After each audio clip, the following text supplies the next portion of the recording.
ආයුබෝවන් සුබ සැන්දෑවක්. ක්‍රීඩාව කියලා කියන්නේ මොකක්ද?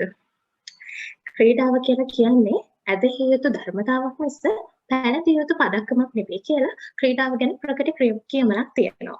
ඉතින් ඇත්තටම ක්‍රීඩාව කියලා කියන්නේ ජය, සතුට, පරාජය, කඳුල මේ හැමදේම මුසු සුන්දර වූ අත්දැකීමක්.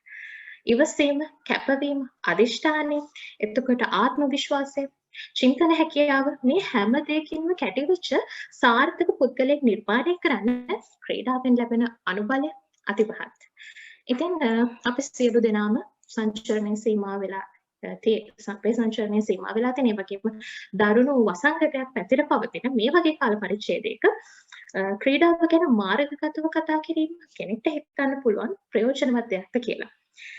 Catch Your Game ව්‍යාපෘතියේ මාර්ගගත පළමු වැඩසටහනේදී කිව්වා වගේම අපි හිතුවේ මේ තමයි හොඳම කාලය ඔබත් එක්ක ක්‍රීඩාව ගැන කතා කරන්න කියලා. ක්‍රීඩා ප්‍රියති ඔබට පුහුණු වීමට ක්‍රීඩාංගණයට යාමට හැකියාවක් නැහැ. ඒ වගේම ඔබේ කණ්ඩායම හමු වීමට කාලයකුත් නැහැ නේද? ඉතින් මේ වගේ කාල පරිච්ඡේදයක ක්‍රීඩාවට ආදරය කරන ඔබට මේ ඔබ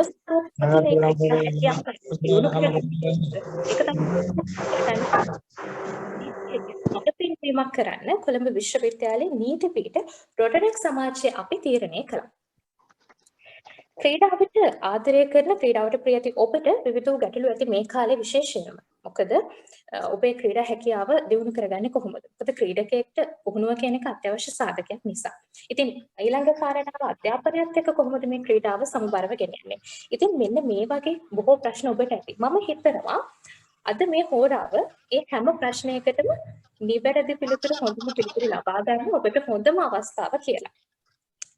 එසේනම් කොළඹ විශ්වවිද්‍යාලීය රොටරැක් සමාජය මගින් සංවිධානය කරන Catch Your Game ව්‍යාපෘතියේ මාර්ගගත වැඩසටහන් මාලාවේ දෙවන වැඩසටහන තමයි මේ විදිහට ආරම්භ වෙන්නේ. ඒ වගේම ඔබට විශේෂ කාරණාවක් මතක් කළ යුතුමයි.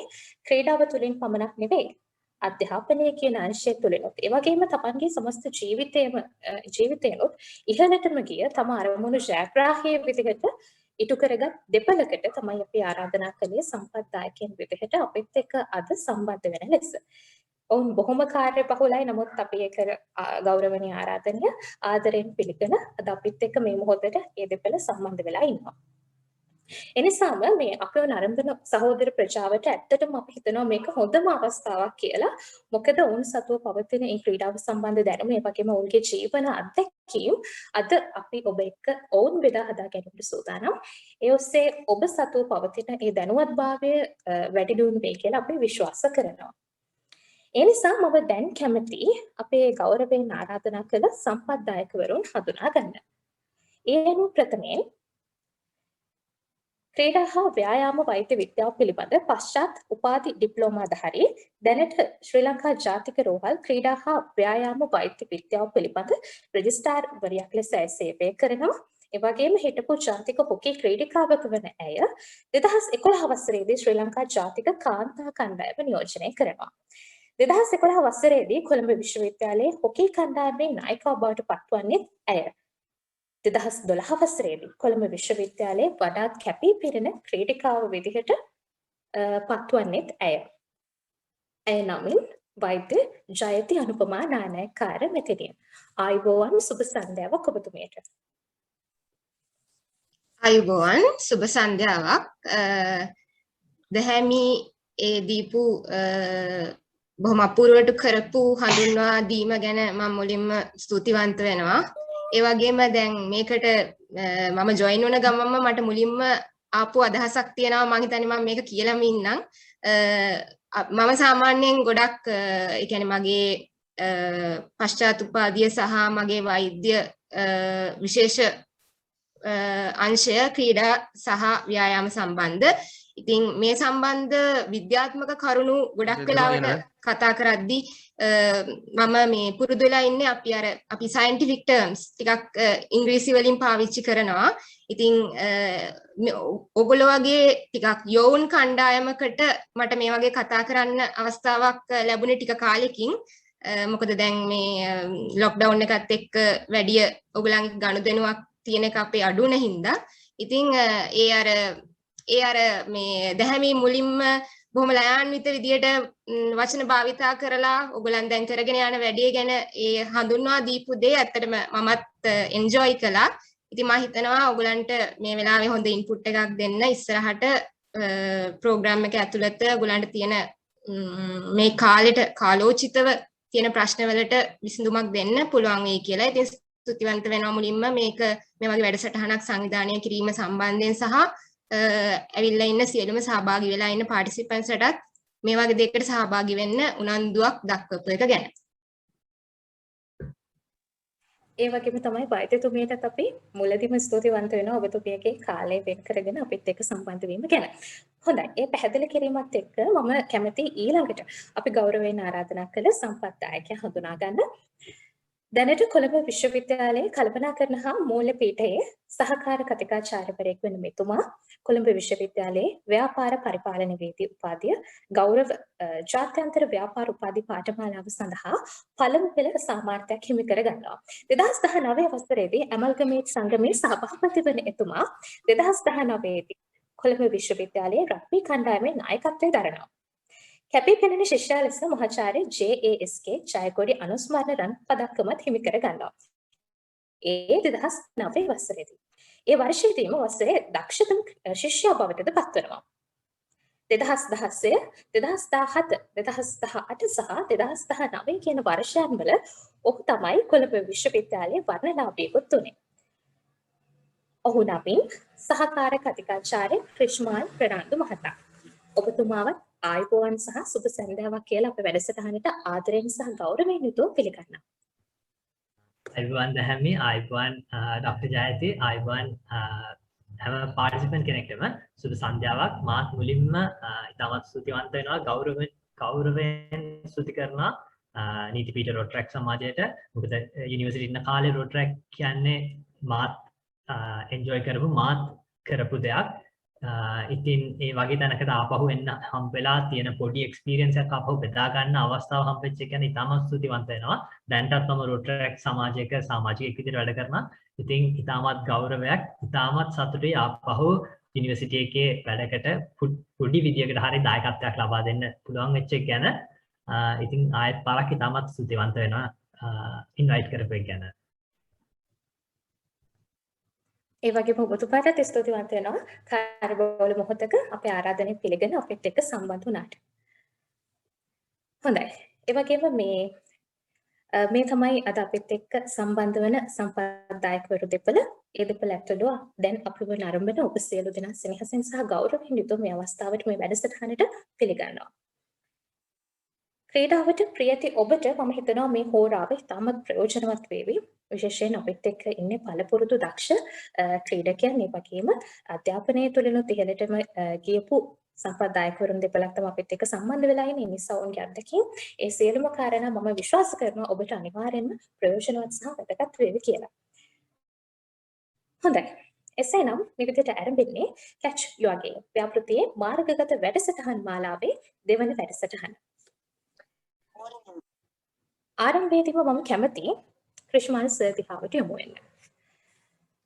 විශ්වවිද්‍යාල ශිෂ්‍යයෙක් විදිහට අධ්‍යාපන කටයුතු නිසි පරිදි සිදු කිරීම තමන්ගේ උපාධිය සම්පූර්ණ කර ගැනීම තමයි ප්‍රමුඛ කාර්ය බවට පත් වෙන්නේ. ඉතින් මේත් එක්ක ක්‍රීඩාවක් කරද්දී ඒ වගේම විවිධ සංගම්වල සමාජිකත්වයේ දරද්දී ඒ සංගම්වල නායකත්වයේ දරද්දී මේ විදිහට ක්‍රියා කරමින් කටයුතු කරද්දී මම හිතනවා ජීවිතයට අපූර්ව අත්දැකීම් ලැබෙන්නේ නැති. ඔබතුමාගේ ශිෂ්‍ය ජීවිතය පරිපූර්ණත්වයට පත් වෙන්න ලොකු ආධාරකයක් වෙන්න ඇති මම කියව කාරණාව. ඉතින් ඒ කාලේ ඔබතුමාට ඒ විදිහට ලැබුණු අත්දැකීම් ගැන අපි දැන් කතා කරමු. ඒ වගේම මම ඒ පිළිතුර තුල බලාපොරොත්තු වෙනවා සර් මේ ශිෂ්‍යෙක් ඇයි ක්‍රීඩාවක් කළ යුත්තේ? ඇයි ශිෂ්‍යෙක්ට ක්‍රීඩාවක් වැදගත් කියන කාරණයට පිළිතුරක්. සර් තමයි දැන් අවස්ථාව. ඔව් දැන් මම මුලින්ම මං ගැන පොඩි හැඳින්වීමක් කරන්න. මම ඉස්කෝලේ යන කාලේ එහෙම අර පුතේ ඉඳලා එහෙම ගොඩක් මහන්සිලා පාඩම් කරපු එහෙම ළමෙක් මේ කවදාකවත් යුනිවර්සිටි අය කියලා හිතපු එහෙම ළමයෙකුත් නෙමෙයි. ඉතින් අර පිටිම පස්සේ පේලියටලා පන්තියේ ඉන්න දඟ වැඩ කරන අන්න ඒ වගේ ළමෙක්. ඉතින් හැබැයි ජීවිතේ වෙච්ච සමහරක් අර අපි කියන්නේ ටර්නින් පොයින්ට්ස් කියලා. ඒ වගේ ටර්නින් පොයින්ට්ස් දෙක තුනක් හින්දා A levels වලට මහන්සිලා පාඩම් කරලා අන්තිමට හොඳ රිසල්ට් එකක් හම්බෙලා කොළඹ විශ්වවිද්‍යාලයට එන්න හම්බ වෙනවා. මෙතන ඉන්න ඔක්කොමල්ලා වගේ කොළඹ විශ්වවිද්‍යාලයට එන්න වාසනාව හම්බ වෙනවා කියන්නේ මේ අවස්ථාව ගන්නවා කියන්නේ මාරම කැපකිරීමක් කරන්න ඕන කියලා අපි හැමෝම දන්නවා. මොකද අපි හිතන් ඉන්නවා හරි A levels කරලා යුනිවර්සිටි ආවම ලේසි හරි එතනින් ඉවරයි අමාරු කෑල්ල ජීවිතේ ඉවරයි ඊට එහෙම කියලා අපි හිතන් ආවට යුනිවර්සිටි ආවට පස්සේ අපි ඉගෙන ගන්නවා දැන් තමයි අමාරු පාඩ එක පටන් ගන්න කියලා. හැබැයි ඇත්තටම අමාරු පාඩ එක පටන් ගන්නෙත් යුනිවර්සිටි අවුරුදු ටිකක් ඉවර වෙලා එළියට ගියාට පස්සේ.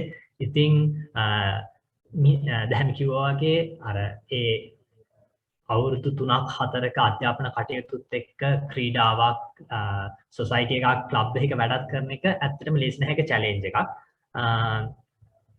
ඉතින් ඒක මාර සබ්ජෙක්ටිව් එක මිනිස්සයාගෙන් මිනිස්සයට වෙනස් වෙන දෙයක් විදිහට තමයි මම දකින්නේ. මොකද අපි කවුරුත් එකම එක්ස්පීරියන්ස් එක එකම විදිහට ලබන්නේත් නැහැ. එක්කෙනෙක්ට තියෙන චැලෙන්ජස් එක්කෙනෙක් මුහුණ දෙන දේවල් අනිත් කෙනාටත් සාපේක්ෂව සම්පූර්ණයෙන්ම වෙනස්. ඉතින් කෙනෙක් චෙස් කරන්න පුළුවන්, කෙනෙක් බොක්සිං කරන්න පුළුවන්, කෙනෙක් නිදහසින් වෙලාවක පොතක් කියවන්න පුළුවන්, සින්දුවක් අහන්න පුළුවන්, කෙනෙක් මේ හැමදේම කරන්න පුළුවන්. හැබැයි මේ වලින් අපි ජීවිතේට ගන්න දේවල් වෙනස්. පොතක් කියවලා අපි ජීවිතේට ගන්න දෙයක්, ක්‍රීඩාවක් කරලා අපි ජීවිතේට ගන්න දෙයක්, දේවල් දෙක. හොඳ දේවල් දෙකේම තියෙනවා. හැබැයි මේ දේවල් එකින් එකට වෙනස්.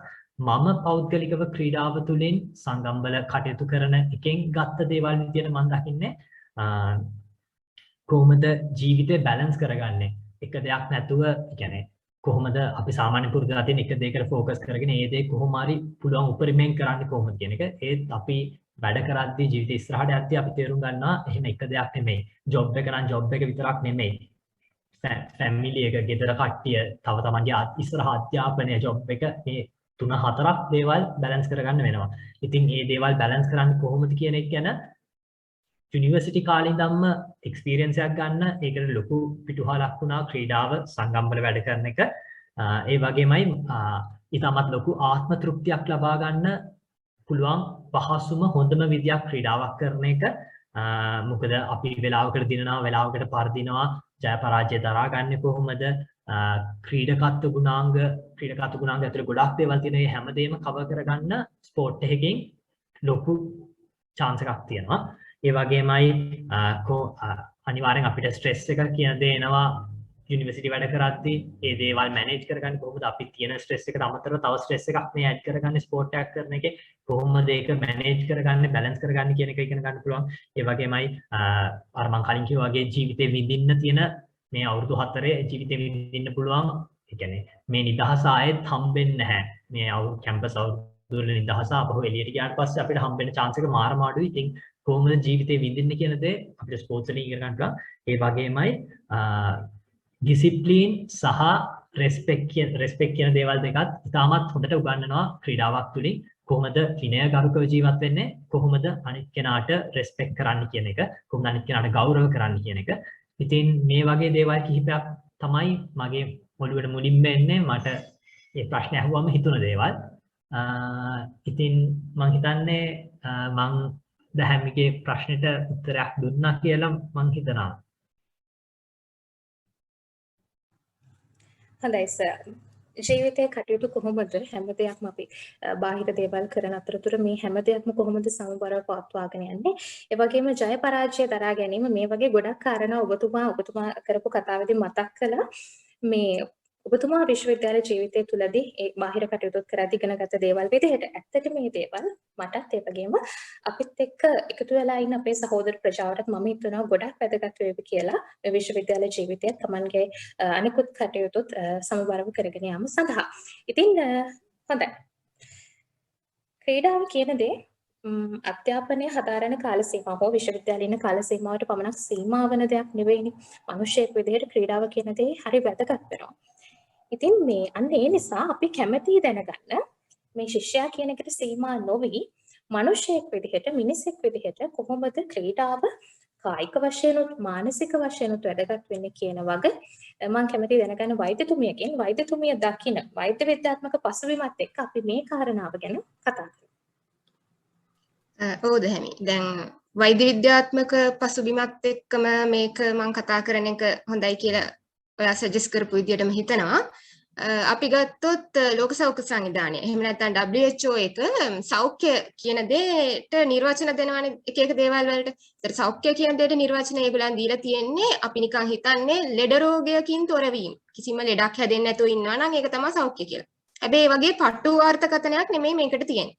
සෞඛ්‍ය කියන්නේ අපේ කායික, මානසික, සමාජීය ඒ වගේම අපි කියනවා ස්පිරිචුවල් අධ්‍යාත්මීය ඔය කියන හැම අංශයක්ම අදාළ වෙනවා සෞඛ්‍ය කියන දෙයට.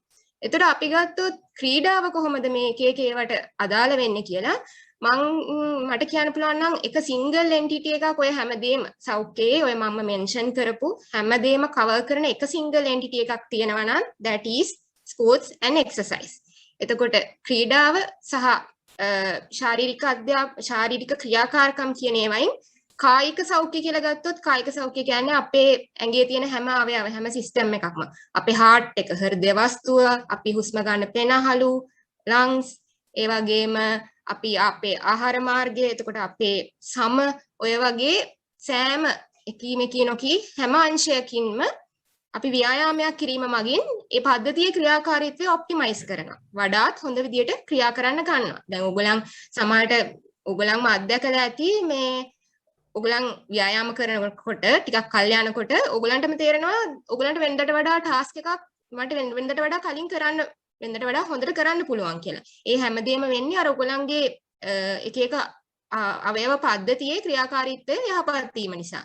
දැන් ඒ වගේ එච්චර දුරට හිතුවේ නැත්නම් සාමාන්‍ය දෙයක් හිතුවොත් මෙතන දුවලා හැම ඉන්නවා එතකොට ඔයගොල්ලන්ගේ හැමේ වර්ණය ඒ වගේ දෙයක් වුණත් කායික සෞඛ්‍යයේ පැත්තක්. මොකද හැමෝම කැමතිනේ ලස්සනට කවුරු හරි Taman දිහා බලනවා නම් ලස්සනට ඉන්න කැමතියි. ඉතින් ඒක උනත් ව්‍යායාම වලින් ඔය මේක සමහරට අදාළ නොවෙන්න පුළුවන් හොකි රග වගේ ගේම් එකක අවුවේ කරවෙවි ඉන්නකොට ඉතින් කළු වෙනවා. හැබැයි ඒක හරිම తాවකාලිකයි. ඒකයි සාමාන්‍ය තත්ත්වයට පත් වෙනකොට ඔයගලන්ගේ ඇතුළාන්තයෙන් තියෙන ඒ අවයවයේ ක්‍රියාකාරීත්වය වඩාත් හොඳට හොඳ වෙලා තියෙනවා. ඒතර මානසික සෞඛ්‍ය කියලා ගත්තොත් අපි දන්නා ඔයගලන්ටම දැනෙලා ඇති. ඔයගලෝ ඕනම ක්‍රීඩාවක් ක්‍රියාකාරීත්වයක් කරොත් ඒකෙන් පස්සේ ඔයගලන් හොඳ මූඩ් එකක ඉන්නේ. ඒතර අපි කියනවා සමහර කිමිකල් සෙරොටොනින් වගේ ඒවා තියෙනවා. ඒවා සික්‍රීට් වෙනවා අපේ බ්‍රේන් එකේ.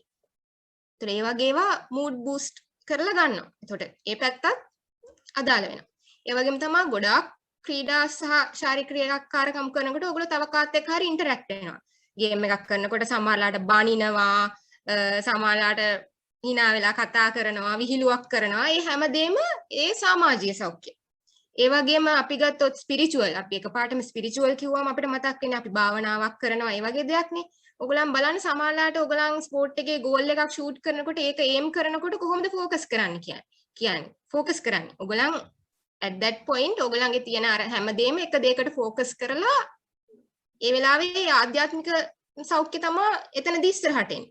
ඒ වගේ හැම පැත්තටම ඒ කියන්නේ එක අංශයක් විතරක් නෙමෙයි කායික මානසික කියන දෙක විතරයිනේ අපි හැම වෙලාවෙම කතා කරන්නේ.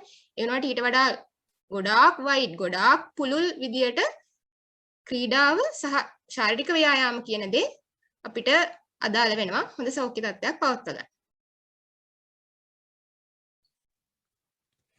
ක්‍රීඩාව තුළින් කෙනෙක්ට ලබා ගන්න පුළුවන් කායික සහ මානසික වටිනාකම ගැන වෛද්‍යතුමිය අදහස් කළා. ඒ වගේම ඒ තුළ ක්‍රීඩාව සහ ශාරීරික ක්‍රියාකාරකම් වල වැදගත්කමත් එතුමිය මතු කළා. වෛද්‍ය විද්‍යාත්මක ලෙස අදහස් දැක්වුවත් ඒ අදහස් හරිම සරලයි. මම හිතනවා ඒකට අපේ අහගෙන හිටපු අනිත් අයත් එකඟ වේවි කියලා. ඒ නිසා ඒක හරිම වටිනවා. හොඳයි.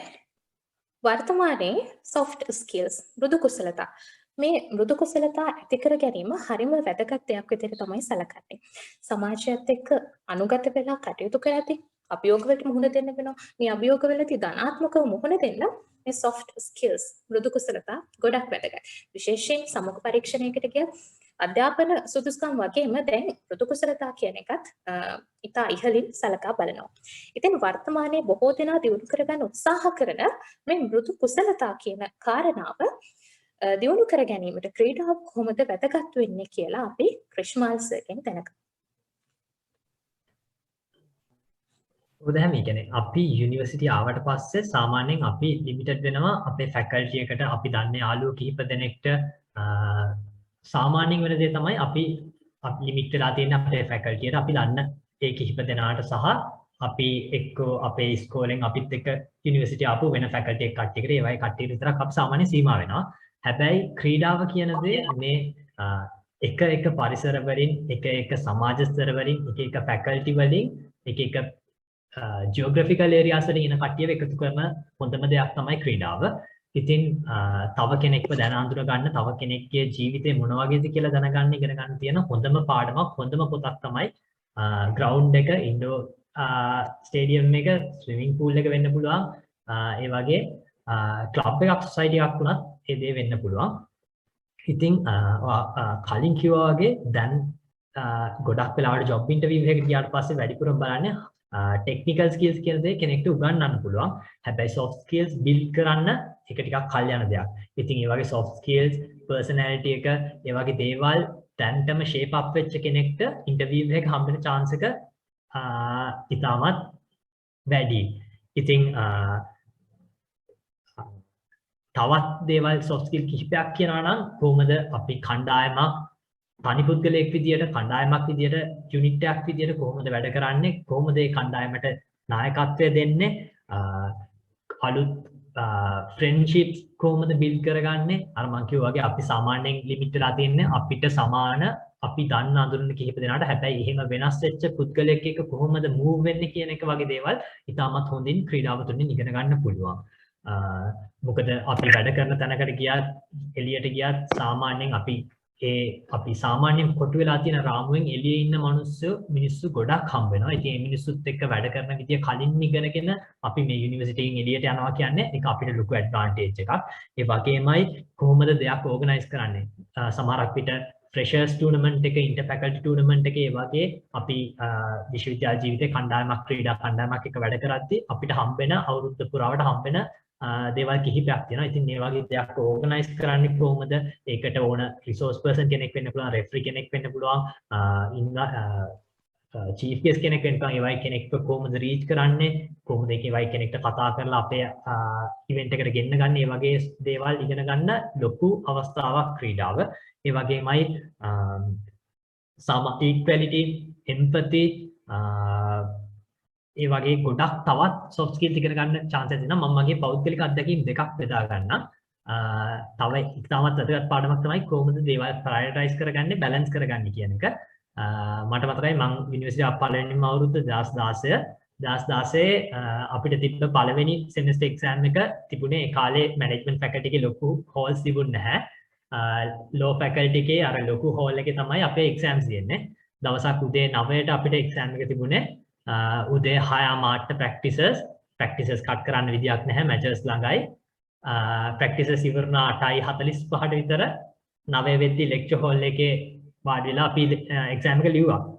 ලියද්දි අපි කරේ ඔළුවේ තියෙන තනකොළ අයින් කරන එක, ඒ වගේ දේවල්. මම මගේ යාළුවෙකු දෙන්නෙක් ගිහිල්ලා ඉතින් අර සමහරක් ජීවිතේ තැන් එනවා අපිට දේවල් දෙකටම අපිට එක සමාන වැදගත්කමක් තියෙන දේවල් දෙකක් හම්බෙන. ඉතින් ඒ වගේ වෙලාවක කොහොමද ඒක බැලන්ස් කරගන්නේ, සමහරවිට ඒක ප්‍රයොරිටයිස් කරගන්න බැරි වෙන්න පුළුවන් අපිට. ඒ වගේ වෙලාවක කොහොමද මුහුණ දෙන්නේ කියන දේවල් වගේ, හදිස්සි අවස්ථාවක් කොහොමද මුහුණ දෙන්නේ කියන දේවල් වගේ ඉගෙන ගන්න පුළුවන්. තවත් දෙයක් තමයි මම ඉස්සර ඉඳන් විශ්වාස කරපු දෙයක් තමයි මම කරන ක්‍රීඩාව තමයි හොඳම ක්‍රීඩාව කියන එක. හැබැයි අමල්ගමේටඩ් ක්ලබ් එකේ වැඩ කරද්දී අනිත් හැම ක්‍රීඩාවක් එක්කම වැඩ කරද්දී මම දැක්කා මම පෞද්ගලිකව අත්විඳා කොහොමද කෙනෙක් තමන්ගේ ක්‍රීඩාවට ඒ කැපකිරීම, ඒ අවධානය, ඒ ફોකස් එක දෙන්න පුළුවන් උපරිම දේ තමන්ගේ ක්‍රීඩාවට හැම කෙනෙක්ම දෙන විදිය මම දැක්කා. එතනින් මම ඉගෙන ගත්තා කෙනෙක් අපි සාමාන්‍ය අමාරු නැහැ කියලා හිතන චෙස්, කැරම් වගේ ක්‍රීඩා අපි වැරදි අපි එහෙම හිතන එක. හැබැයි අපි ඒ වගේ අර ස්ටීරියෝටයිප් එකක් හදාගෙන තියෙනවා මේ ක්‍රීඩා ලේසි, මෙන්න මේ ක්‍රීඩා අමාරුයි කියලා. ඉතින් ඒ වගේ දේවල් නැතුව ඒ අනිත් කෙනා කොහොමද මේ දෙයට කැප වෙන්නේ, එයා දෙන ඒ කමිට්මන්ට් එක, එයාගේ ඒ ફોකස් එක කොයි වගේද කියන දේ ඉගෙනගෙන හැම කෙනාටම සමානව සලකන්න, හැම ක්‍රීඩාවකටම හැම කෙනෙක්ටම ගෞරව කරන්න වගේ දේවලුත්, ඒ වගේ ස්කිල්ස් උත් ඩෙවලොප් කරගන්න ක්‍රීඩාව නිසා අපිට අවස්ථාව හම්බ වෙනවා.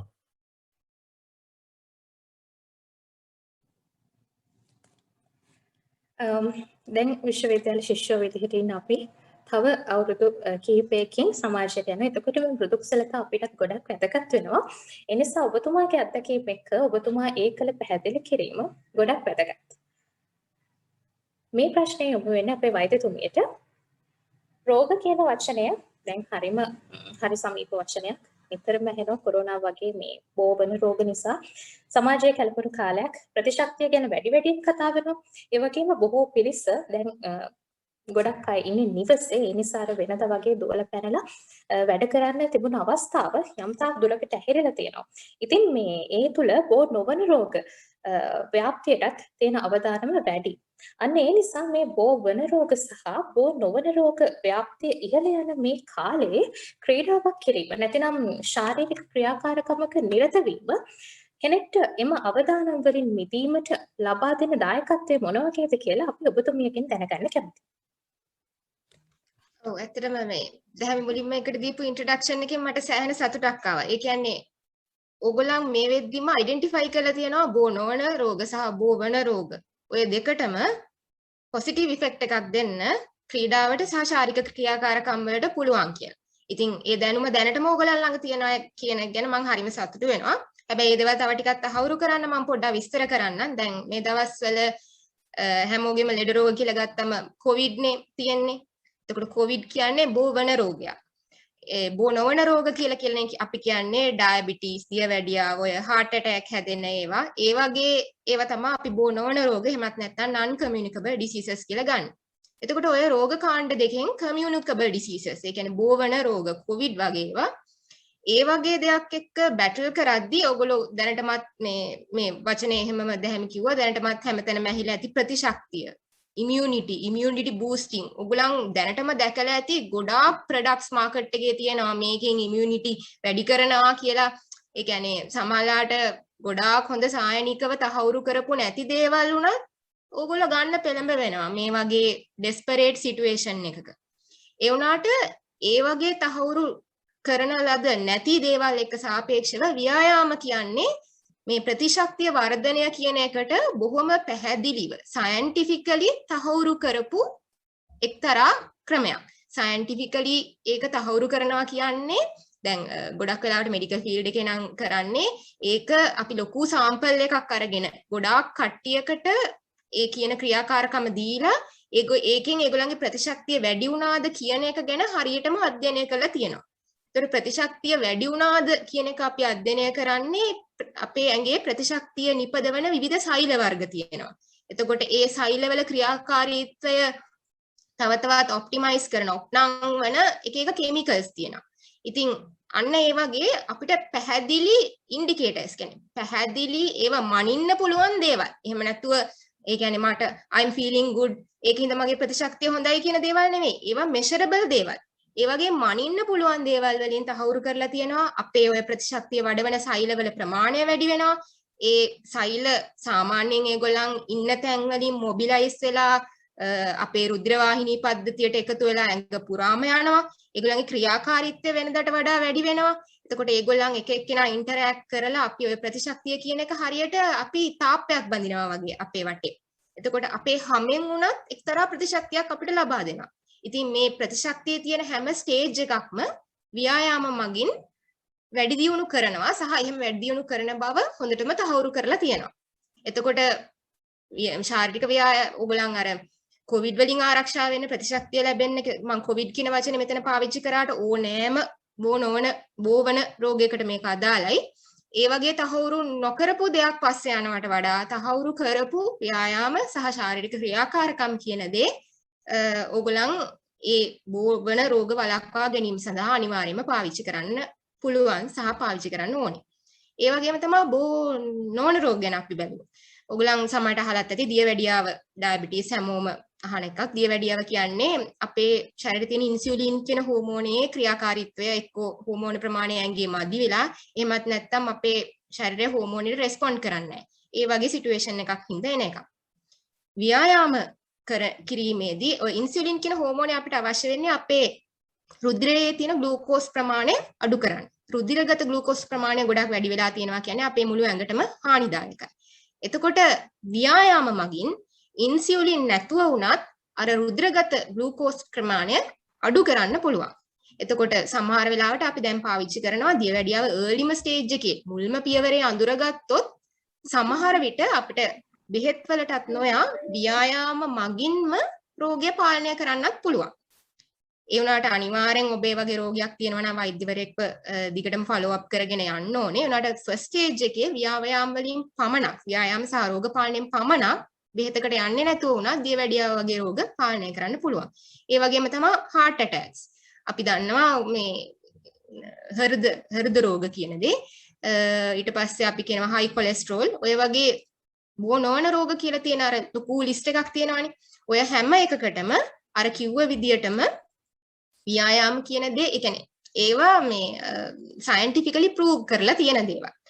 ඒ රෝගයේ අපි කොට්ටාශ දෙකක් අරගෙන එක කොට්ටාශයකට ව්‍යායාම රෙගියුලර්ලි කරනවා අනිත් අය එහෙම කරන්නේ නැති කට්ටියක් ඒගොල්ලන්ගේ කාලයක් තිස්සේ අවුරුදු ගාණක් තිස්සේ ෆලෝ අප් කරලා බලනවා ඒගොල්ලන්ගෙන් කොච්චර පර්සන්ටේජ් එකකට දියවැඩියාව හැදෙනවද නැද්ද. ඉතින් ඒ වගේ කම්පෙයාර් කරලා බැලුවාම බොහොම පැහැදිලිව සයන්ටිෆිකලි ස්ටැටිස්ටිකලි සිග්නිෆිකන්ට් විදියට ඔප්පු කරලා තියෙන දේවල් තමයි regular exercises කියන එක ඔය කියන හැම බෝනෝන රෝගයක්ම වළක්වා ගැනීම සඳහා අදාළ වෙනවා. දැන් මම මෙතන කතා කරේ රෝග වළක්වා ගැනීම. මොකද අපි හැම වෙලාවෙම කියනවා prevention is better than cure. ලෙඩක් හැදුනයින් පස්සේ ඒකට ගිහිල්ලා බෙහෙතක් ගන්නවට වඩා වඩාත්ම වැදගත් වෙන්නේ කොහොම හරි හදාගන්න නැතුවයි.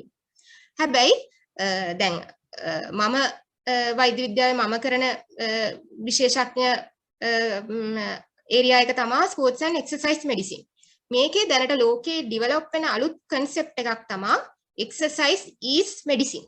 ඒ කියන්නේ අපි හිතමු මොනවා හරි විදියක් වෙලා ඔයගලන් රෝගයක් හැදුනා කියලා. ඒකට ඒ රෝගයට ප්‍රතිකාරයක් විදියට උනත් exercise කියන එක පාවිච්චි කරන්න පුළුවන්.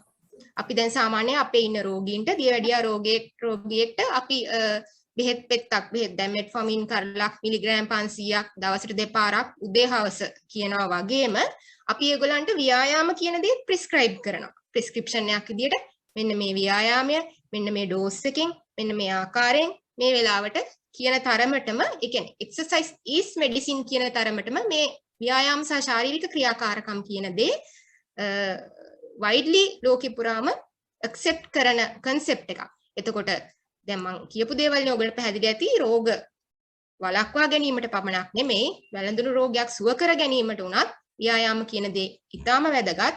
අපි ගොඩක් ඔය අපිත් එක්ක මේ අපි එන්කවුන්ටර් වෙන පේෂන්ට්ස්ලා බැලුවාම ඕගොල්ලන් වගේ ඉස්කෝලේ කාලේ ඉඳන්ම එහෙම නැත්නම් යුනිවර්සිටි ලෙවල් එකේ මොනවා හරි ක්‍රීඩාවක නිරත වෙලා තිබ්බ කෙනෙක්ව ඒ වගේ ශාරීරික ක්‍රියාකාරකමකට යොමු කරන්න අපිට හරි ලේසි. මොකද ඒගොල්ලන් දන්නවා මේ අපි මොකද්ද කියන්නේ කියලා මොනවා හරි මූවමන්ට් එකක් වුණත් කරන්න දන්නවා. එතකොට අලුතෙන්ම පටන් ගන්න කෙනෙක්ට වඩා ඕගොල්ලන් වගේ කට්ටිය එතෙන්දී ඉස්සරහා ඇඩ්වාන්ටේජ් එකක් තියෙනවා හැමතින්. ඒකින්ද මට මේ වෙලෙම මම කියන්න ඕනේ දැන් ගොඩක් අපි ඔයගොල්ලන් යුනිවර්සිටි ඉවර වුණ ගමන්ම ගොඩාක් වෙලාවට ඔයගොල්ලන් යුනිවර්සිටි එකේ ඉඳි යුනිවර්සිටි ස්පෝර්ට්ස් තියෙන හින්දා තමයි ඔය එන්ගේජ් වෙන්නේ. ඔයගොල්ලන් බලන්න ඔයගොල්ලන් ඔතනින් ගිහිල්ලා ජොබ් එකකට ගියායින් පස්සේ ඔයගොල්ලන්ට ඔය වගේ easy access නැහැ ස්පෝර්ට් එක යෙදෙන්න. ඒක හින්දාම ගොඩක් අය drop out වෙනවා. ඒක හින්දා ඔයගොල්ලන් දැම්මම consciously දැම්මම කල්පනා කරන්න. තව අවුරුදු 5කින් තව අවුරුදු 5ක් යන්නේ නැහැ. මට අවුරුදු 5ක් 6ක් ගියාට කැම්පස් එකෙන් එළියට යන්න. ඔයගොල්ලන් එළියට යනකොට මෙතනින් එහාට මම කොහොමද මගේ ෆිසිකල් ඇක්ටිවිටි කියන එක දිගට ගෙනියන්නේ කියලා. දැන් උදාහරණයක් විදියට ගත්තොත් මම හොකි ක්‍රීඩිකාවක්. එතකොට මම කැම්පස් එකෙන් එළියට ගියායින් පස්සේ මට හොකි ප්ලේ කරන්න ලැබෙන chances හරිම අඩුයි. එතකොට මම කැම්පස් එකේ ඉඳිද්දිම ඒ කියන්නේ ඕගොල්ලෝ මේ වෙලාවේ ප්ලෑන් කරන්න ඉස්සරහට මම කැම්පස් එකෙන් එළියට ගියායින් පස්සේ මගේ ශරීර ක්‍රියාකාරීත්වය ඉස්සරහට තියාගන්න මොකද්ද මම අද ඒකට කරන්න කියලා.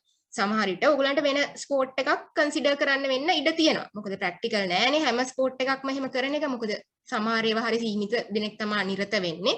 හැබැයි ඉතින් ස්විමින්, බැඩ්මින්ටන් ඒ වගේ ඒවා නම් ඉතින් ඔයගලන්ට දිගටම කන්ටිනියු කරන්න පුළුවන්.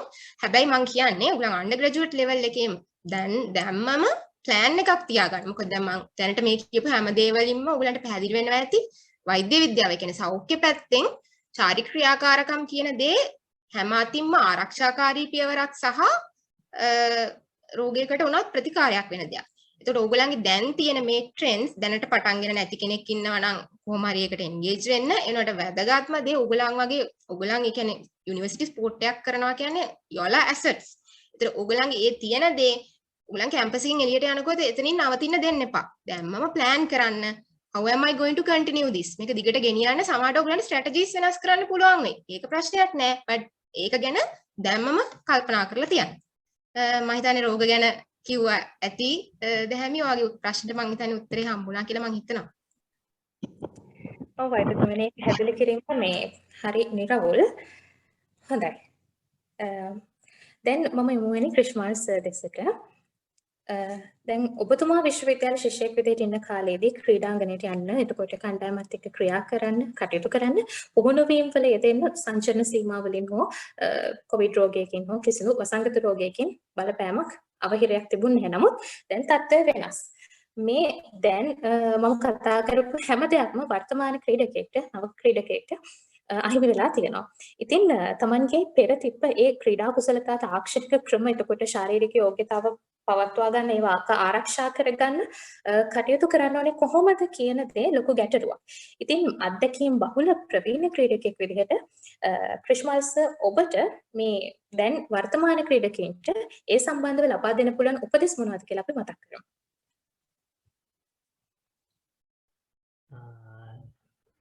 අපේ ජීවිතය කියන්නේම ලොකු චැලෙන්ජ් එකක්.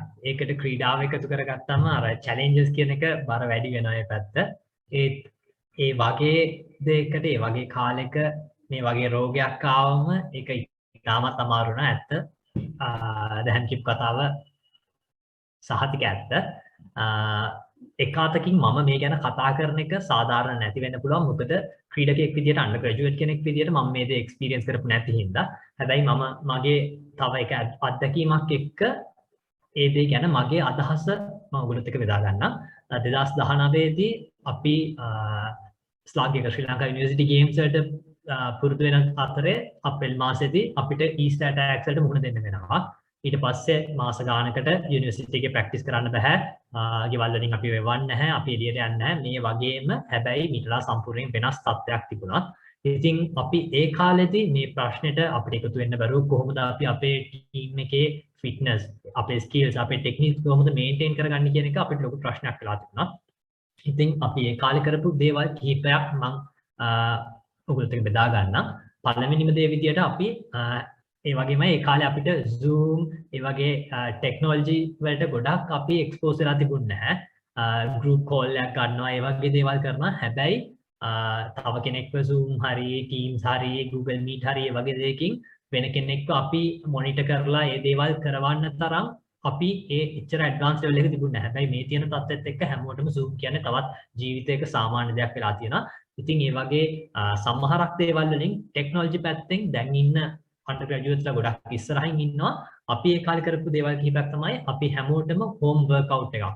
සුමාන්ට දවස් 3යි, සුමාන්ට දවස් 4යි. මේ විදිහට වර්ක්අවුට් එක වෙනස් වෙනවා. ඒ වගේ අපි සමහරක් විට එක්කෙනෙක් ඒක වීඩියෝ කරලා එක්කෙනෙක් කරලා ඒකේ ටෙක්නික්ස් මේ විදිහයි කියලා අපි ගෲප් එකේ වීඩියෝ එකක් දාලා WhatsApp ගෲප් එකේ හරි එහෙම වීඩියෝ එකක් දාලා අපි අපේ ස්ට්‍රෙන්ත් ඇන්ඩ් කන්ඩිෂනින් කියන්නේ අපේ අපේ ෆිසිකල් ෆිට්නස් තියාගෙන යන්න අපි දේවල් කරා. ඒ වගේ හෝම් වර්ක්අවුට් එකක් ඒ වගේ දේවල් වලින් ඒත් ඒ අතරම අපි ටීම් එකක් විදියට කොහොමද එකතු වෙලා ඉන්නේ, අපි අනිත් කට්ටියත් එක්ක සම්බන්ධතාවක් කොහොමද තියාගෙන ඉන්න වගේ දේවල් වලට අපි සුමානකට සැරයක් අපි ඔක්කොම ගෲප් කෝල් එකක්.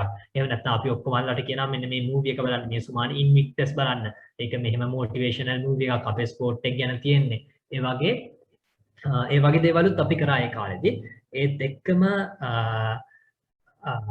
තව කරපු දෙයක් අපි අපේ ටෙක්නික්ස් ඒ විදිහට මේන්ටේන් කරගෙන යන්න අපි කරපු දෙයක් තමයි කිකින් වෙන්න පුළුවන්, පාසින් වෙන්න මම මගේ ක්‍රීඩාව ගැන කතා කරන්නේ. ඒ වගේ අපේ ක්‍රීඩාවට යුනික් අපේ ස්කිල්ස් ඒ විදිහට මේන්ටේන් කරගෙන යන්න අපි ඒවා පුළුවන් විදිහට ප්‍රැක්ටිස් කරා. සමහර කට්ටිය නිකන් මොකක් හරි බෝල් එකට වැලි පුරවලා පාස් කරපු කට්ටිය හිටියා. ඒ වගේ දේවල් කරලා අපි කරන දේ වීඩියෝ කරලා අපේ කෝච්ට නැත්නම් අපිට වඩා දන්න යාළුවෙක්ට ඒ වගේ අපේ මේ යාළුවෙක්ට යවලා අපි ඒගොල්ලෝගේ අදහස් ගත්තා. මොකද්ද මම වැරදියට කරන්නේ, මොකද්ද මගේ හැදෙන්න ඕනේ, කොහොමද මගේ ටෙක්නික්ස් ඒවා තාම මේ විදිහට තියනවද, මොනවාද මට මේ වෙනුවෙන් කරන්න පුළුවන් ස්කිල්ස්, ඒ වගේ දේවල් අපි කරලා ඒ දේ මේන්ටේන් කරගෙන ගියා. හැබැයි ඇත්තටම කිව්වොත් මේ වගේ පැන්ඩමික් සිටුේෂන් එක අපි මේ රෙගියුලේෂන්ස් වල සමහරක් විට අපි තනියම ළඟ තියෙන ග්‍රවුන්ඩ් එකකින් පොඩ්ඩක් දුවන්න පුළුවන් නැත්නම් වත්තේ Tamanගේ වත්ත ඇතුලේ මොන හරි කරන්න පුළුවන් ස්කිල්ස් ටිකක් ඩ්‍රිල්ස් ටිකක් කරන්න පුළුවන් හැබැයි ඒකයි අපි ටීම් එකක් විදිහට ග්‍රවුන්ඩ් එකක ස්විමින් පූල් එකක ඉන්ඩෝර් කෝට් එකක කරන ප්‍රැක්ටිස් එකයි සම්පූර්ණයෙන් වෙනස් හැබැයි අර මම කිව්වා වගේ Tamanගේ ස්පෝර්ට් එකට යුනික් කරන්න පුළුවන් දේවල් ගොඩක් තියෙනවා මම බෙදාගත්තේ රග ගැන හැබැයි ඇත්ලටික්ස් කරන කට්ටියට ඉන්ඩිවිජුවල් ස්පෝර්ට් එකක් නම් සමහරක් විට මේක ලේසි වෙන්න පුළුවන් ඒත් ටීම් ස්පෝර්ට් එකකට මේක ලොකු චැලෙන්ජ් එකක් මොකද අන්තිමට අපි දවසක ස්පෝර්ට් එක පර්ෆෝම් කරද්දි කරන්න වෙන්නේ තනියෙන් ඉන්ඩිවිජුවලි නෙමෙයි යුනිට් එකක් විදියට ඉතින් කොම්බිනේෂන්ස් ඒ අනිත් කෙනා මොකක්ද මේ හැරෙන්දී මොකක්ද එයා කරන්නේ යාගේ වීක්නසස් මොනවද ස්ට්‍රෙන්ත් මොනවද කියන එක දැනගන්න ටීම් එකක් විදියට එක තැනක ප්‍රැක්ටිස් කරන එක මාරම වැදගත්. ඉතින් ඒ දේ අපි මේ පැන්ඩමික් සිටුේෂන් එකේ අපිට කරන්න පුළුවන් දේවල් ලිමිටඩ් හින්දා ඒ දේ විදියටම හම්බුනේ නැතත් ඒ වෙනුවෙන් කරන්න පුළුවන් හැමදේම කරන්න තමන්ගේ ෆිට්නස් මේන්ටේන් කරගන්න ටෙක්නික්ස් ඒ විදියට තියාගන්න ස්කිල්ස් ඩෙවලොප් කරගන්න පුළුවන් ඒවා කරන්න ඒ දේවල් කරලා දවසක අපි හිතමු ඔයගොල්ලෝ කැම්පස් එක රිප්‍රසන්ට් කරලා මොකක් හරි ඉවෙන්ට් එකකට ගිහිල්ලා තමන්ගේ උපරිමය කරන්න සමහරක් විට දිනන්න බැරි වෙයි සමහරක් විට තමන්ගේ normal performance level එකට එන්න බැරි වෙයි හැබැයි මතක තියාගන්න කරන්න පුළුවන් හැමදේම කරලා ඒ වෙනුවෙන් කරන්න පුළුවන් හැමදේම කරලා එතනට ගිහින් පරදින එකත් මාරම ලොකු ජයග්‍රහණයක් ඒක ලොකු experience එකක් ඉතින් මං කලින් කිව්වා වගේ මම ඒ ගැන ගොඩක් කතා කරන එක සාධාරණ නැහැ මොකද ඒක undergraduate කෙනෙක් විදියට experience කරපු ගොඩක් කට්ටිය තමයි මෙතන ඉන්නේ ඉතින් මගේ ඊටාම සීමිත ඒ ගැන තියෙන එක්ස්පීරියන්ස් එක තමයි මම ඒ බෙදාගත්තේ දැන්නේ. සර්ගේ අත්දැකීම් එක්ක ඒ අහපු ප්‍රශ්නෙට ලබා දුන්න පිළිතුර ගොඩක් වටිනවා අපිට. ඒ නිසා බොහොම ස්තුතියි ඔබතුමාට. දැන් මම කැමති අපේ වෛද්‍යතුමිය දිහාවට හැරෙන්න. වෛද්‍යවරුන් කියලා කියන්නේ මේ කාලේ හරි දැවැන්ත සමාජ මෙහෙවරක් කරන පිරිසක්. සුවවිරුවන් කියලා හඳුන්වන්නේ තෝරන්නේ නිසාමයි. ඉතින් මේ වුන් අතිශය කාර්යබහුල වෙලා ඉන්න මේ කාලයක් මේ ගත වෙන්නේ ඉතින් වෘත්තීය ජීවිතේ වගේම පෞද්ගලික ජීවිතේ වැඩ කටයුතුත් ඔවුන්ට සම්බරව කරගෙන යාමට සිද්ධ වෙනවා. ශිෂ්‍යාවක් ඉන්න කාලේ අධ්‍යාපන කටයුතුත් එක්ක ක්‍රීඩාව සම්බරව පවත්වාගෙන ගිය ඔබතුමියට අද වෘත්තීය ජීවිතයත් එක්ක පෞල් ජීවිතය සහ අනිකුත් කටයුතු සම්බරව පවත්වාගෙන යාම සිදු කිරීමට වෙලා තියෙනවා. ඉතින් විශේෂයෙන්ම මේ අභියෝගාත්මක කාලයේ වෘත්තීය ජීවිතයේ විදිහට සමබරව සාර්ථකව පවත්වාගෙන යාමට ඔබතුමිය ශිෂ්‍යාවක් ඉන්න කාලේ ක්‍රීඩාවෙන් ලද පන්නරේ ක්‍රීඩා ජීවිතයත් එක්ක අධ්‍යාපන කටයුතු සම්බරව පවත්වාගෙන යාමෙන් ලද පන්නරේ ගැන අපි දැන් මතක් කරමු. ඔව් ඇත්තටම මම හිතන්නේ ක්‍රිෂ්මාල් කලින් ගොඩක් මීට සමාන ගොඩක් දේවල් කිව්වා. එතකොට මං විශේෂයෙන් කිව්වොත් මේ කාලේ දැන් මේ කාලවකවානුවත් එක්ක බලද්දී මං හිතන්නේ ගොඩක්ම අපි දැන් ක්‍රිෂ්මාලුත් කතා කරා ඒ ගැන දේවල් ප්‍රයොරිටයිස් කිරීම. දැන් කැම්පස් එකේ ඉන්නකොට ඕගලන්ට එන ලොකුම ප්‍රශ්නේ තමයි එක්සෑම් එකක් සහ ටූර්නමන්ට් එකක්. ඔය දෙකනේ ගොඩක් වෙලාවට එන ලොකුම ඩිලේමා එක. එතකොට ඔය ප්‍රයොරිටයිසින් කියන කන්සෙප්ට් එක අපිට ඒ කියන්නේ මම ඇත්තටම ඒක ඒ විදිහට තමයි පාවිච්චි කරේ. මම මෙහෙම සජෙස්ට් කරන්නම්. ඔයගොල්ලෝ ගන්න ඔයගලන්ගේ එක අවුරුද්දක් කැලෙන්ඩර් එකේ තියෙන අවුරුද්දක්. එතකොට මේ අවුරුද්දේ සමාලාට මාස ගාන මම මේ කියන දෙයට මුලින්ම අප්‍රෝච් එකක් ගන්න. ඒ කියන්නේ ප්‍රයොරිටයිසින් කියන දෙයට නම්බර් 1 ප්ලෑනින්. ප්ලෑනින් කියන එක සෑහෙන වැදගත්. ඔයගලන් සමහරට අහලත් ඇති දෙයක් ඔය කියනවා ප්‍රැක්ටිස් මේක්ස් one perfect ඒ වගේ දේවල් කියලා කියනවා. ඔයගලන් සමහරට දැකලාත් ඇති කැම්පස් එකේම ඔයගලත් එක්ක ඉන්න යාළුවෝ එහෙම ඒ කියන්නේ අපි අර කියනවා හොඳ මීටරයක් මෙයා නම් හොඳට පාඩම් කරන ඒ කියන්නේ එහෙම කෙනෙක් කියලා නෝන් කෙනෙක්. හැබැයි ඒ වගේ හොඳට perform කරන්නේ නැති කෙනෙක් මේ නෑ අරගොල්ලන්ගේ වෙබිනාර් එක ලෝග් ගන්නකො මේ පොඩ්ඩක්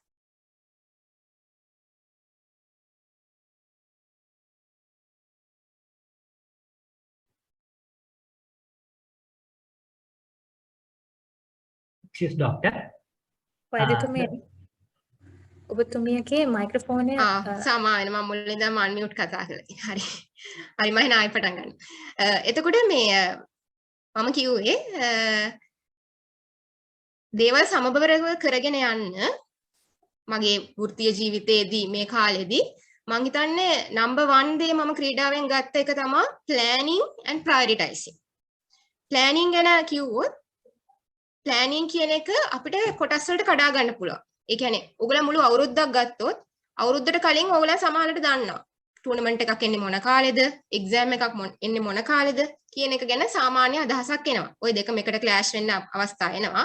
එහෙම නොවන අවස්ථාවක නම් ඔයගොල්ලෝ මුලින් ප්ලෑන් කරන්න ඕනේ මේ කාලෙදී මම මේක ප්‍රයොරිටයිස් කරනවා. ඒක හැබැයි ප්ලෑනින් කියන එක සමහරලාට ඔච්චර මාස ගණන් ඈත් වෙන්නෙත් නැහැ. අපිට සමහරලාට එනවා එක දවසේ ඇතුළත ප්‍රයොරිටයිස් කරන්න. මේ දවසේ මම ප්‍රයොරිටි දෙන්නේ මොකටද කියලා. සමහරලාට ඒ ප්‍රයොරිටි එක දැන් මම අත්දකින්න දෙයක් තමයි මට පේෂන්ස් ගොඩාක් එකපාර එනකොට මට මේ එක මිනිත්තුවේ එක තප්පරේ මම ඩිසයිඩ් කරන්න ඕන මම මොකද ප්‍රයොරිටයිස් කරන්න කියලා. ඒතර ඕගොල්ලන් ක්‍රීඩාවක් කරනකොට ඔයගොල්ලන් සමහරවිට ඔයගොල්ලන් ෂොට් එකක් ප්ලෑන් කරනවා, ගේම් ප්ලෑන් එකක් හදනවා. ඒ වගේ ඒ මුලින් ප්ලෑන් කිරීම කියන දේ පස්සේ කාලෙක ඔයගොල්ලන්ගේ වෘත්තීය ජීවිතය, ඔයගොල්ලන්ගේ පෞද්ගලික ජීවිතය, ඔයගොල්ලන්ගේ රිලේෂන්ෂිප්ස් ඒ වගේ දේවල් වලට උනත් මේ ප්‍රයොරිටි කියන එක අදාළ කරගන්න වෙනවා. ඒ කියන්නේ ඕගොල්ලන් at this point මේ අවුරුද්දේ මට වඩා වැදගත් වෙන්නේ මොකක්ද? මේ මාසේ මට වඩා වැදගත් වෙන්නේ මොකක්ද? මේ සතියේ මට වඩා වැදගත් වෙන්නේ මොකක්ද? සමහරවිට මේ එක දවසේ මට වඩා වැදගත් වෙන්නේ මොකක්ද? ඒ වුණාට දවස ඇතුලේ වුණත් එක විනාඩියේ මට වඩා වැදගත් වෙන්නේ මොකක්ද? එතකොට අපිට ගොඩක් වෙලාවට ඔය දෙකක් ක්ලෑෂ් වෙනකොට අපි දෙකම හරියට කරන්නේ නැති වෙන්නේ අපි ඔය දෙකම එකපාර කරන්න යනවා. මොනවා කිව්වත් අපි සුපර් හියුමන් නෙමෙයි. we are human beings. එතකොට at this point what is my priority කියන එක ඕගොල්ලන් identify කරගන්න දැනගන්න ඕනේ. ඒක identify කරන්න පුළුවන් වෙන්නේ prior planning වලින්. එතකොට ඔයගොල්ලන්ගේ studies ද exams ද ඔය හැමදේම පුළුවන් තරම් try කරන්න plan කරන්න. ඒ ඔයගොල්ලන් සමහරවිට දැකලා ඇති ඔයගොල්ලන්ගේ batch එකේ ඉන්නවා හොඳට ඔය මීටරයක් ලකුණු ගන්නවා batch top වෙනවා කියන එක්කෙනෙක්. සමහර වෙලාවට දැකලා ඇති එහෙම කිසිම නම් දරාපු නැති කෙනෙක් වුණත් අරයව පාස් කරලා ඉස්සරහට යනවා. එතකොට ටිකක් ලෙෂර්ලි බැලුවොත් මොකද මේ වෙලා තියෙන්නේ කියලා that is planning and practicing. ඒ කියන්නේ අර හොඳටම පුළුවන් කෙනෙක්ට වඩා බැරි කෙනෙක් ඒක කලින් plan කරලා practice කරලා ඉස්සරහට කිරීම නිසා එයා වෙන කෙනෙක්ව අභිබවා යන්න පුළුවන්. එතකොට විශ්වවිද්‍යාල කාලයේ සහ පාසල් කාලයේ ක්‍රීඩාව සහ අධ්‍යාපනය කියන ඔය දෙක ඒ කියන්නේ එකපාරට එන එකක් නෙමෙයි. සමහරට දැන් මම ඕගලන්ට වඩා ටිකක් පරිණත තත්වයක ඉන්නේ. ඒකින්ද මට කැම්පස් කාලේ හිටියට වඩා ඒ කාලේ හිතන්නේ අපි මේ දෙකම ඒ කියන්නේ මම මේ දෙකම බැලන්ස් කරනවා කියන්නේ එක වෙලාවෙ දෙකක් කරනවා වගේ හැඟීමක් තමයි අපිට එන්නේ. ඒකට ඕගලන් ටික ටික මැචුවර් වෙදී ඕගලන්ට ඩිසයිඩ් ඕගලන්ට තේරෙනවා අපි as human beings අපිට එක වෙලාවකට කරන්න පුළුවන් එක ටාස්ක් එකයි. එතකොට මේ අවස්ථාවේ මම ප්‍රයොරිටයිස් කරන්නේ මොන ටාස්ක් එකද? මම ඒක ඩිසයිඩ් කරන්නේ කොහොමද කියන එක ඕගලන්ගේ කලින් ප්ලෑනින් සහ ඕගලන්ගේ එක්ස්පීරියන්ස් එකත් එක්ක ඒක ෆයින් ටියුන් කරගන්න පුළුවන් වෙනවා.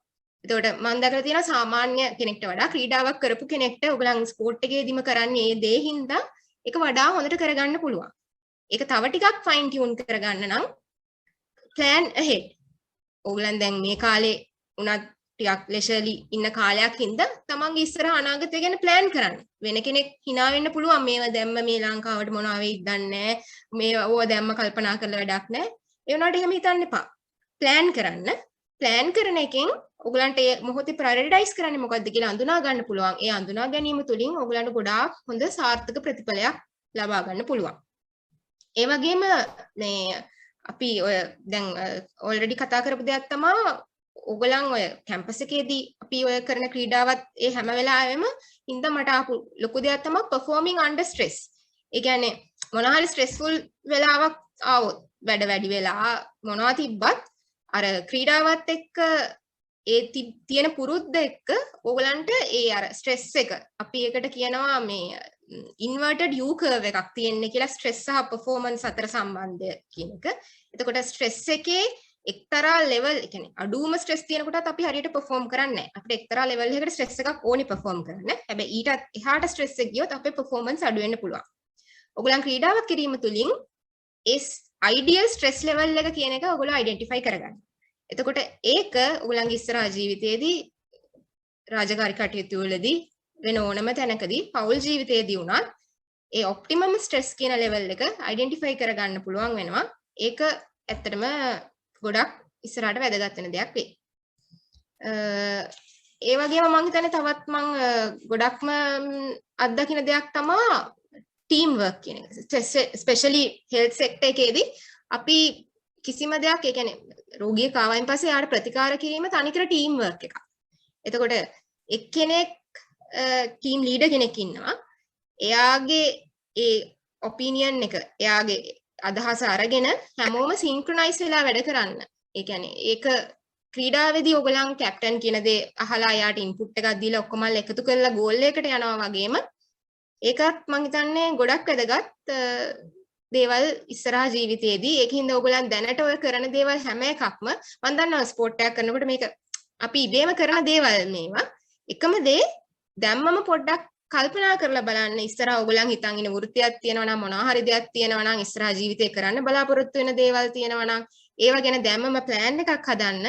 ඒ වයේදී එක එක කාලෙදී ප්‍රයොරිටයිස් කරගන්න ඕනේ මොනවද තියෙන දේවල් ගැන පොඩි අයිඩියා එකක් ගන්න.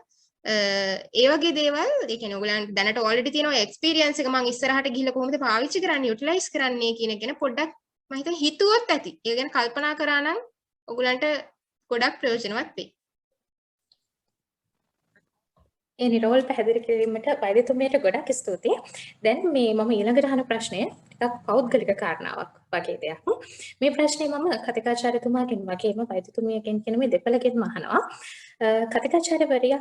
කතිකාචාර්යවරයෙක් වීම සහ මේ වෛද්‍යවරයෙක් වීම කියන කාරණාව අධ්‍යාපන කටයුතු තුළ ඉතා ඉහළ සමත්කමක් දක්වා ලබාගත යුතු තැනක්.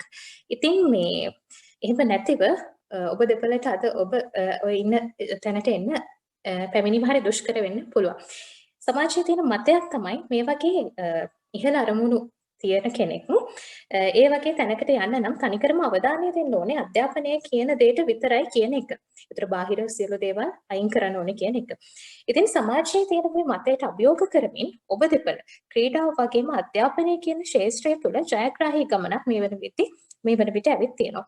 ඉතින් මේ සමාජයේ තිබ්බ මේ මතය අභියෝගයට ලක් කරමින් මේ වගේ තීරණයකට එන්න ඒ කියන්නේ අධ්‍යාපනයත් එක්කම ඒ කියන්නේ ඒ වගේ ඉහළ ඉලක්කයක් තියාගෙන එතනට යන්න වගේම ඒත් එක්කම ක්‍රීඩාව කියන කාරණාවත් දිගටම කරගෙන යන්න ඔබ දෙපළට ඒ වගේ තීරණයක් ගන්න බලපාපු පෞද්ගලික කාරණා මොනවද? පෞද්ගලික හේතු මොනවද කියලා අපි කතා කරමු. ඉස්සෙල්ලා මම කැමතියි මේ ගැන ක්‍රිෂ්මල් සර්ගෙන් දැනගන්න. දැන් මේක නම් ටිකක් වෙනස් විදිහේ ප්‍රශ්නයක්. හැබැයි මගේ පෞද්ගලික අත්දැකීම මම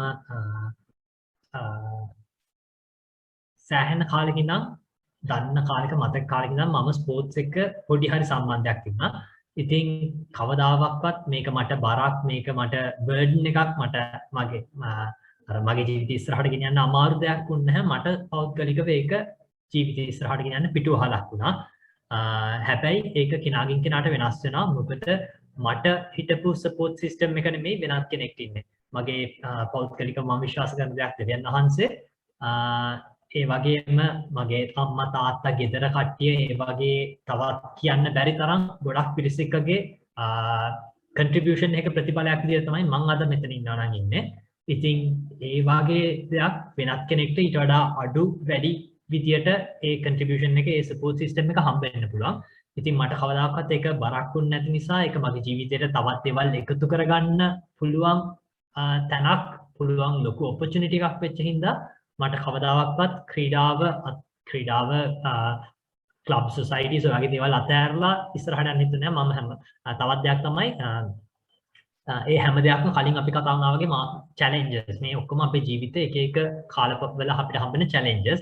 ඉතින් ඒ හම්බෙන චැලෙන්ජස් ඒ එන රිස්ක් සමහර කාලට කැල්කියුලේටඩ් රිස්ක් එකක් වෙන්න පුළුවන් සමහර කාලට කැල්කියුලේටඩ් රිස්ක් එකක් නොවෙන්න පුළුවන්. ඉතින් ඒ රිස්ක් ගන්න ඒ රිස්ක් ගන්න විදියට දවසක ඔයගලන්ට ඒකේ අවුට්පුට් එකේ ඒකේ රිසල්ට් එක හම්බෙයි. සමහරක් විට ඒක ෆේල් වෙයි සමහරක් විට ඔයගොල්ලෝ ඒක අචීව් කරයි. හැබැයි මතක තියාගන්න ඒ ගත්ත අත්දැකීම් හින්දා දවසක ඒ පොඩි අත්දැකීම් වල එකතුවෙන් දවසක ලස්සන මිනිස්සෙක් හොඳ මිනිස්සෙක් වෙන්න බැලන්ස් වෙච්ච මිනිස්සෙක් වෙන්න ඔයගලන්ට ලොකු chance එකක් හම්බ වෙනවා. ඉතින් ඒ රිස්ක් ගන්න ඒ ඔපචුනිටිස් උපරිමයෙන් කැපිටලයිස් කරන්න. තවත් දේවල් දෙකක් විතර මම ඒ ගැන කියන්නම්. අපි තව දෙයක් තමයි හිතන්නේ අපි හිතනවා සමාජයේ මෙන්න මේ තමයි තියෙන හොඳම වෘත්තිය. අපි ඉංජිනේර් කෙනෙක් වුණොත්, අපි ડોක්ටර් කෙනෙක් වුණොත්, අපි ලෝයර් කෙනෙක් වුණොත් අපේ ජීවිතේ හරි එතනින් ඉවරයි කියලා. හැබැයි කලිනුත් මං කිව්වා මෙතනින් එළියට යන්න, කැම්පස්ෙන් එළියට ගිහින් බලන්න. එතකොට තමයි ජීවිතේ පටන් ගන්නෙ. ජීවිතේ හිතන්න බැරි තරම් ප්‍රශ්න ups downs එනවා. ඉතින් මේ දේවල් වලට මුහුණ දෙද්දී ජීවිතේන හැම තැනකදීම මම පෞද්ගලිකව කියන දේ තමයි ඔයගොල්ලන්ට දෙන්න පුළුවන් 100%ද 200ද දෙන්න පුළුවන් හැමදේම දෙන්න. හැබැයි ඒ දෙන කිසිම දෙයකදී රිටර්න් එකක් බලාපොරොත්තු වෙන දෙයක් කරන්න එපා. මොකද ස්වභාව ධර්මය කියන එකක් තියෙනවා. ඉතින් ඒක දවසක ඔයගොල්ලන්ට හම්බෙන්න ඕන රිටර්න් එක ඒ විදියට අද නෙමෙයි වෙන්න පුළුවන්, හෙට නෙමෙයි වෙන්න පුළුවන්, අවුරුදු 5කින් 10කින් වෙන්න පුළුවන්. හැබැයි තැනකදී ඒ කරපු හොඳ දේවල්, ඒ ඉන්වෙස්ට් කරපු දේවල්, ස්පෝර්ට් එකක්ද, ක්ලබ් එකක්ද, සොසයිටි එකක්ද, සෝෂල් වර්ක් එකක්ද, ඒක ඔයගොල්ලන්ට ආපහු එනවා. හැබැයි ඒ තමන්ට හම්බෙයි මේ දේ මට රිටර්න් එකක් එයි, මේ හොඳ දේ කරපු හින්දා මට හොඳ දෙයක් හම්බෙයි කියන දේ ඔළුවේ තියාගන්න නැතුව තමන්ට පුළුවන් උපරිමය දෙන්න. එහෙම කරලා මේ challenges risk ගන්න. මේක මම කලින් කිව්වා වගේ අර කෙනාගෙන් කෙනාට වෙනස්. මොකද මට නංගි කෙනෙක් ඉන්නවා law faculty එකේමයි. ඉතින් assignment කාලේ අපේ ගෙදර යුද්ධයක් වගේ. ඉතින් මම දේවල් කරන විදිය නෙමෙයි නංගි කරන්නේ. නංගිගේ හොත් කියන්නේ සමහර වෙලාවට අපි දකිනා කෙනෙක්ගේ අපිට එළියට බාහිරව පේන දේවල්, මේ මනුස්සයා මාරම සම්පූර්ණයි, මේ මනුස්සයා මාරම දේවල් ගොඩක් දිනපු මිනිස්සෙක් කියලා. හැබැයි ඒ හැම මිනිස්සෙකම පේන්නේ නැති පැත්තක් තියෙනවා. අර එක පැත්තක් හොඳ වෙද්දි සමහරක් පැති අඩු වෙන්න, නරක වෙන්න අවස්ථා ගොඩක් තියෙනවා. ඉතින් මේ හැමදේම තේරුම් අරගෙන අධ්‍යාපනය විතරක් නෙමෙයි එක දෙයකට එක රාමුවකට කොටු වෙන්නේ නැතුව ජීවිතේ විඳින ගම ස්පෝර්ට් එකක්, ක්ලබ් එකක, සොසයිටි එකක වැඩක් කරන ගම තමන්ගේ අධ්‍යාපනය කරන්න අනිවාර්යෙන් ඔයගොල්ලෝගේ අධ්‍යාපනය ඔයගොල්ලෝගේ අරමුණු සාර්ථක වෙනවා. ඒක අනිවාර්යෙන් වෙන දෙයක්. අපි දැන් මේ ප්‍රශ්නෙට පිළිතුරු වෛද්‍යතුමියගෙන් දැනගමු. පෞද්ගලික අත්දැකීම අහපු හින්දා මම පෞද්ගලික අත්දැකීමම කියන්නම්. මට ඇත්තටම එහෙම ක්‍රීඩාව අත්හැර දැමීමේ අවශ්‍යතාවයක් පැන නැගුණේ නැහැ. ගොඩක් වෙලාවට මම හිතන්නේ මගේ ජීවිත කාලෙම ක්‍රීඩාව සහ අධ්‍යාපනය කියන දේ එකිනෙකට කම්ප්ලිමන්ට් කරා. දැන් සමහරවිට ඉස්කෝලේ කාලේ කැම්පස් එකේම වුණත් කැම්පස් එකේ නම් මේ thought process එක ටිකක් අඩුයි. ඉස්කෝලේ කාලේදී ගොඩක් වෙලාවට ස්පෝර්ට් එකක් කරනවා කියන එක මම දැකලා තියෙනවා. ඒ දරුවෝ පාවිච්චි කරනවා ඒක එක්ස්කියුස් එකක් විදියට. ඒ කියන්නේ මම ඉතින් ස්පෝර්ට් එක කරනවානේ. ඉතින් මේකට මට කොච්චර වෙලාවක් යනවද ප්‍රැක්ටිස් කරන්න. ඉතින් මෙහෙම පාස් වුණාමද කියන අර ඒ ඇටිටියුඩ් එක තමයි ගොඩක් මම ඔය පොඩි දරුවන්ගේ දැකලා තියෙන්නේ. කැම්පස් එනකොට නම් ඔක ටිකක් වෙනස් වෙනවා. ටිකක් ඊට වඩා අපි මැචුවර් වෙනවානේ. එතකොට මම ගොඩක් වෙලාවට කරේ ඔය දෙක එකිනෙකට කම්ප්ලිමන්ට් කරගත්තා. ඒ කියන්නේ උදාහරණයක් විදියට මම මගේ පාසලේ මම හොකි ක්‍රීඩා කරනකොට අපිට හොකි ඉස්කෝලේ හිටපු කෝච්ම තමයි ඒ කාලේ කොළඹ යුනිවර්සිටි ගර්ල්ස් ටීම් එක කෝච් කරේ. ඒතර සර් අපිව ප්‍රැක්ටිසස් වලට අරන් යනවා සමහරවිට කොළඹ යුනිවර්සිටි ග්‍රවුන්ඩ් එකට. එතකොට I fell in love with that ground එක දැක්කම. ඒතර මම එතකොට හිතුවා මට ඒ කියන්නේ මට ඩොක්ටර් කෙනෙක් වෙන්න ඕනි කියන අයිඩියා එක කොහොමද තිබ්බා. එනකොට මම එදා හිතාගත්තා I want to come to Colombo University. මට වෙන කොහෙවත් ෆැකල්ටි යන්න ඕනේ නැහැ. මට කොළඹම එන්න ඕන කියලා. එතකොට දැන් මෙඩිසින් වල කොළඹම එනවා කියන්නේ you have to get top marks. එතකොට මට හොකි ගහන්න තිබ්බ කොළඹ යුනිවර්සිටි ඇවිල්ලා හොකි ගහන්න තිබ්බ ආසාව හින්දා මම ඒකට කම්ප්ලිමන්ට් කරගත්තා. ඒ වගේ ඔයගොල්ලන් කරන හැමදේම enjoy කරන්න පුළුවන් දෙයක්. That add meaning to your life. උගලන්ගේ ජීවිතේට මොනවා හරි අර්ථයක් maybe it's your boyfriend or girlfriend or මොනවා හරි දෙයක් ඕන දෙයක් වෙන්න පුළුවන් but make it ඒ කියන්නේ උගලන් ආස වෙන දෙයක් ඒ හැමදේම හොයාගන්න.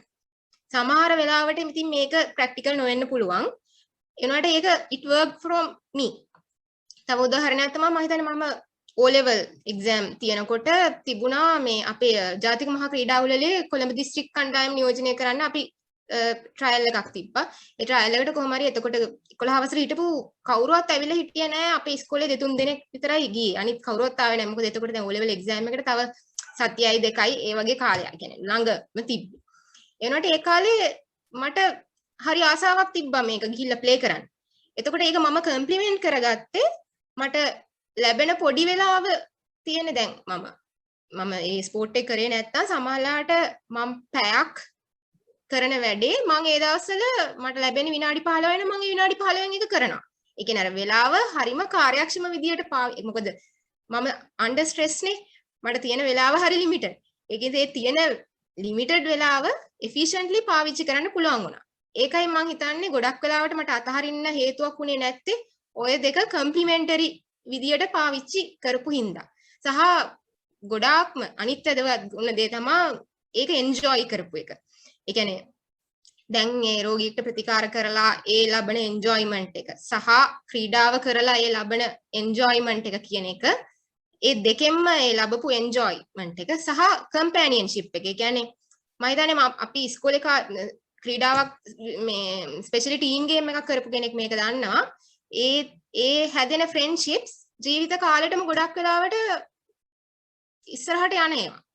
ඉතින් ඔය කියපු දේවල් සහ මට ඒ දෙකම කරන්න පුළුවන් කියලා මට තිබ්බ self confidence එක තමයි මම හිතන්නේ අතහැරලා දාන්න නැතුව දිගටම කරන්න හේතුවක් උනේ. ඒ self confidence කියන එකත් ඉබේම එන්නේ නැහැ. මම අර කලින් කියපු planning ඉස්සරහ ගැන planning prioritizing ඒ වගේ දේවල් වලින් මම හිතන්නේ ඒක ඕන කෙනෙක්ට develop කරගන්න පුළුවන් දේවල්. එකම දේ අපි ඒක ගැන පොඩ්ඩක් focus කරලා හිතන්න ඕනේ. මම හිතන්නේ මගේ පෞද්ගලික අත්දැකීම කිව්වොත් ඒක තමයි කියන්නේ. සර්ට වගේම වෛද්‍යතුමියටත් ඒ කරපු පැහැදිලි කිරීම අපිට පැහැදිලි. ඉතින් අපි දැන් කැමති කතා කරන්න. දැන් බොහෝ දේවල් ක්‍රීඩාව ගැන කතා කළානේ. ක්‍රීඩාවයි වැදගත් වෙන්නේ. ක්‍රීඩා හැකියාව ඉහළ නංවා ගැනීමට අපිට කරන්න පුළුවන් දේවල් මොනවද? එතකොට මේ දේවල් ගැන අපි කතා කළා. දැන් මේ දේවල් වලින් පොඩ්ඩක් එහාට ගිහින් මම දැනගන්න කැමතියි ඔබතුමා සහ ඔබතුමිය ක්‍රීඩාවෙන් බොහෝ දුරක් ආපු අය විදිහට විශේෂයෙන් ජාතික මට්ටම නියෝජනය කරපු ක්‍රීඩකයන් විදිහට මේ ක්‍රීඩා ජීවිතය තුළ ඔබ දෙපළට සිදු රසවත් සිදුවීම් සහ අමතක නොවන අත්දැකීම් ඇති. අපි දැන් මේව ගැන මතක් කරමු. පළමුව මම කැමතියි ක්‍රිෂ්මාල් සර්ගෙන් මේ ගැන දැනගන්න.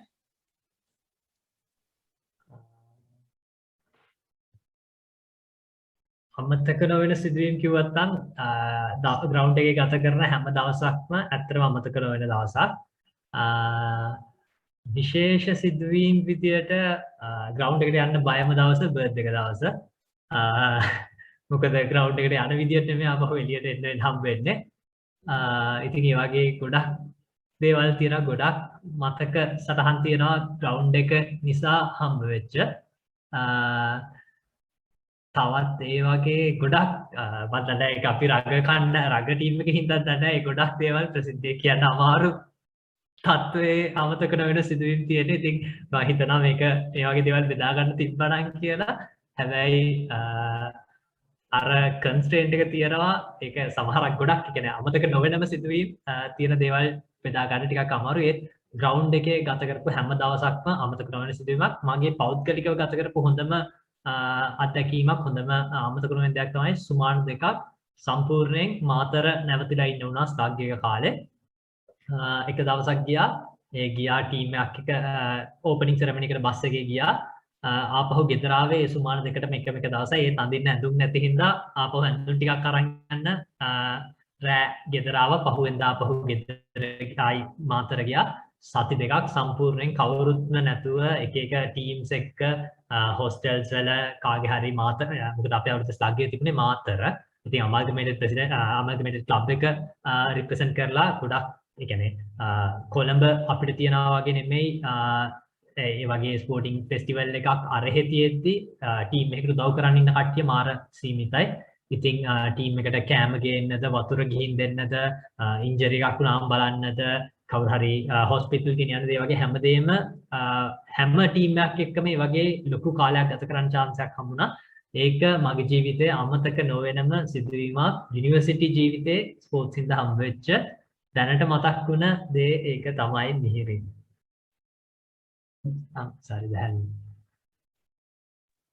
හොඳයි. ඒ සිදුවීම් කියද්දිත් මට හිතෙන දේ තමයි ඒවා හරි රසවත්. ඒ නිසා මට තේරෙන විදිහට ඔබතුමාලා ඒවා විදිහට ගොඩක් රසවත් වෙන්නේ නැති. අපි කැමතියි දැන් මේ සම්බන්ධයෙන් දැනගන්න වෛද්‍යතුමියකින්.